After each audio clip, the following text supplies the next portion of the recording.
Hi everyone, this is Mrs. Tevis-Finn recording from room 114. Welcome to the final Pacific Theater parts 2 and 3. So I want to start with this last slide from the previous screencast to remind you that Okinawa was the bloodiest and last major battle in the Pacific, and because of the horrific casualties, the U.S. began to look for other options to end the war. So I think this slide really sums up the other options. So guys, I'm on your guided notes where it'll say Part 2 and 3, August 1945, Truman's Decision. That's the main theme of today's presentation. And we're not focusing a lot on Germany's surrender, but you guys need to know that once Germany surrendered on May 8th of 1945, guys, all forces then were concentrated on defeating the Japanese Empire. So you can fill out Japanese Empire there for that first section. So the focus then would also include the results of the Manhattan Project, which we'll get to in just a moment. But I want to make sure you guys know that the Japanese were willing to surrender with one condition, that the emperor stay in power. And Americans blamed Emperor Hirohito for the war. And so our president did not want to go against this public opinion.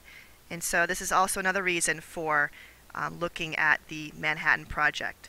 So let's define what it is. It happened between the years 1945 and 1946. Einstein is really instrumental in urging our president to beat the Germans to atomic energy. But I also want you guys to define what nuclear fission is. It did begin in the late 19th century, and it's the theory that large atomic nuclei, uranium, can potentially be split. And then once split, it releases large amounts of energy. So fill that in for nuclear fission. And so like I said, guys, I want you to make sure you know Einstein's role in urging the U.S. to beat the Germans to this atomic discovery.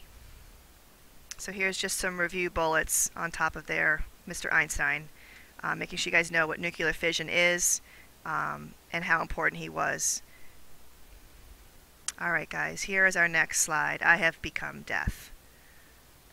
Alright guys, just jump down there in the guided notes and fill out these two important names. For in the Manhattan Project, I want you to know that Dr. Oppenheimer was recruited to head this scientific research on nuclear fission, and General Groves was chosen to oversee the military procedures. So you guys should know where this took place. The next blank there is after 3 years. It was in Los Alamos, New Mexico, this famous laboratory. And the first detonation took place in July 16th of 1945. It was known as the Trinity Site, and I'll show you some pictures from there. So once there was the successful detonation, guys, go back up to that famous quote, "I have become death." And it was said by Dr. Oppenheimer in response to what he witnessed at Los Alamos. And in that line, guys, I want you to put down the significance of this quote, for he is quoting an ancient Hindu scripture of, so these are the famous god of who destroyed the world, known as Shiva. So I want you just to know that he is, identifying his power to, destroy humanity with this ancient god's power. So ancient Hindu is the identification. So here's just some photos of the Trinity detonation. And Manhattan's famous creations, just put down those two blanks there, Fat Man and Little Boy were the names of the atomic bombs. And just a little bit about the transition of power in our own country. FDR during the course of the war is growing tired both physically and mentally. I put that down for you on your notes, guys. But he does die when he goes on vacation in Georgia. So April 12th, 1945. You guys can put down he died of cerebral hemorrhage. Earlier that day he'd had a bad headache and then it just progressed. So the vice president, becomes the 33rd president of the United States. His name is Harry S. Truman. And what's really important to know, I'm on page 2, guys, now, is that he had no knowledge of the atomic bomb project. So, I asked you guys, what's the issue with Truman stepping in to FDR's place at this time? I would say this is the main issue. And so before I move on to Harry Truman, I've used this picture before to show you how the American people identified with President Roosevelt. And here is a nice quote from a New York Times article. For many Americans, he was the only president that they knew for the last 12 years. So he talks about how, this quote talks about how he, saw the country through some of the greatest troubling times. So you can just read through this quote. You don't need to write anything down, but it's important to read. So let's move on to our next president. All right, guys, so the years he was president was 1945, right in that last year of the war, until 1953. And I just want you guys to put down what do you think the S stands for. So I'll give you just, you guys can actually just put down your opinion, because the S doesn't stand for anything. Harry put that there in his name, and so why do you think he did that? That's important. Another nice quote kind of shows you how Eleanor Roosevelt, really felt bad for what Truman was up against. So she's known for saying, "Is there anything we can do for you?" Meaning she's really sympathizing with the shoes that he has to fill. Guys, he's down to earth. So what I mean by that is, he's a farmer from Missouri. You can fill that in. He has war experience, so I put that down for you guys. World War I, he was on the Western Front as a captain. And then put down his political experience. He served as a county judge and was elected to the Senate in 1934. So here's another great quote. "I felt like the moon, the stars, and all the planets fell on me." So he has been known to said this, once he takes office. I want you guys to put down, what do you think he means? All right, so let's move on to President Truman takes office. So he takes office after only meeting FDR 3 times. He was not up to date concerning his new responsibilities. He was never briefed by FDR's advisors. And you guys can put this down, that it was common for the vice president at the time to have a completely separate role and to not work together with the president. He faces some of the biggest challenges in American history. So he certainly did have the moon, the stars, and the planets fall on him. So what are Truman's objectives? So I'd like you guys to follow along with me. For number 1, he needs to finish the war in Europe and in the Pacific. He needs to make the decision concerning the use of the atomic bomb. Remember, guys, he had no prior knowledge, but right now it is his decision. All right, guys, I'm on to page 3. Next, for Truman, he needs to carry on and continue negotiations with the British and the Soviets. These 2 countries, had been meeting with FDR about how to plan for what the world's going to be like after World War II. And part of that is to facilitate and install a multinational government agency. So this is like the beginning seeds, guys, of the United Nations. All right, let's move on. So I'm now on to the dropping of the atomic bomb. So this is really Truman's major test as president. And the 2 targets you guys need to know are Hiroshima and Nagasaki. So fill those in. And let's look at how Truman decided, to use these bombs. What criteria were used. And so I have 5 down here listed. I gave you guys 3 to put down. So let me just go through them and you guys choose which 3 you think are important.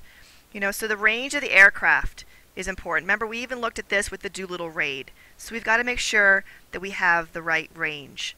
The visual bombing, we have to make sure we have an effective use of the bomb.